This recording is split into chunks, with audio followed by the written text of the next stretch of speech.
காமராஜரை பற்றி பேசின நாடாளுமன்ற உறுப்பினர் மீது எந்த ஒரு நடவடிக்கையும் கட்சி சார்பாக எடுக்கவே இல்லை.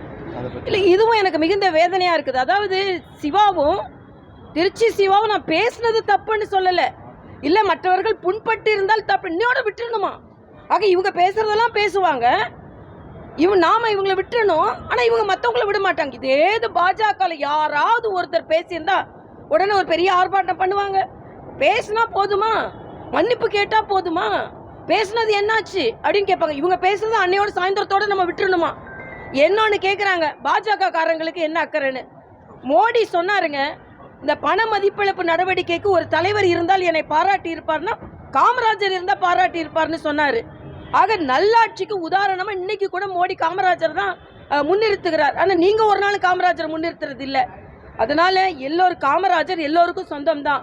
இன்னைக்கு காமராஜர், இன்னைக்கு எல்லாரும் படித்த குழந்தைகள் இந்த வீட்டில் எல்லாம் முன்னேறி இருக்கிறார்கள். எல்லாரும் காமராஜரோட பங்கு இருக்கு. கட்சிக்காரராக நாங்கள் காமராஜரை பார்க்கவில்லை, காங்கிரஸ்காரராகவும் பார்க்கல. இந்த காங்கிரஸ் தான் அவரை கொடுமைப்படுத்தினது. கடைசியில் அவருக்கு கொடுக்க வேண்டிய மரியாதையை கொடுக்கல. செல்வ பிறந்தைக்கு சொல்லட்டும் பார்க்கலாம்.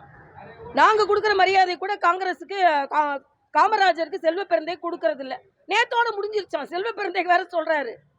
ஆக பேசிட்டு நேத்தோட முடிஞ்சிருச்சு, முந்தானியத்தோட முடிஞ்சிருச்சுன்னா போதுமா? அப்போ கூட்டணிக்கு எவ்வளவு பயந்து இருக்கிறார்கள் என்பதான். அதிமுக கூட்டணியை பார்த்து பயந்துருக்கிறான்னு சொல்லி நீங்க தான் பயந்துருக்கிறீங்க. திருமாவளவன் சொல்றாரு, திமுகவே எங்களை ஒதுக்கினாலும் பாஜகவை எதிர்ப்பாராம். எதிர்த்து கொண்டு இருங்க, எங்களுக்கு ஒன்றும் கவலை இல்லை, மக்கள் எங்களுக்கு ஆதரவாக இருக்கிறார்கள். இன்னொன்று கம்யூனிஸ்ட் சொல்றாராம், இது சிகப்பு கம்பளம். உங்களுக்கு கம்யூனிஸ்டுகளுக்கு சிகப்பு கம்பளத்துக்கு அடியில் பெட்டிக்கிட்டு இருந்தால் தான் சிகப்பு கம்பளமே பெருசாக தெரியும். அவங்களுக்கு உண்டியெல்லாம் மறந்து ரொம்ப நாள் ஆச்சு கம்யூனிஸ்டுகள். அதனால பேசுறது, திமுக கூட்டணியில் உள்ளவங்க பேசுறது எல்லாமே ஒரே பிரச்சனையா இருக்குது. இன்னைக்கு நிச்சயமாக திமுக கூட்டணி வெலவெலத்து போகும். கூட்டணியில் ஆட்சி வேணும்னு செல்வ பிறந்தை கேட்க ஆரம்பிச்சாச்சு. தம்பி கார்த்திக் சிதம்பரம் ஒரு நாளை கேட்டுட்டு இருக்காரு. இதுக்கெல்லாம் பதில் சொல்லட்டும். மக்களுக்கு நிறைய பதில் சொல்ல வேண்டிய நிலையில் திமுக இருக்கிறது. 10 நிமிஷம் போய் பேசுங்களாம். பேசட்டும். மக்கள் 100 நிமிஷம் பேசினாலும் மக்கள் திருப்தி அடைய மாட்டாங்க.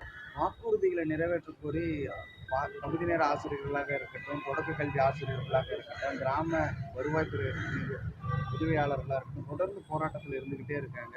நேற்று கூட மாநில தலைவர் அண்ணன் நயினார் நாகேந்திரன் சென்று பார்த்திருக்கிறார். எங்க கட்சியோட ஆதரவு முற்றிலுமாக அவர்களுக்கு இருக்கிறது. வீட்டுக்கு அரசு போதும். அண்ணன் ஸ்டாலின் சொல்ற ரோட்ல இருக்கிறாங்க.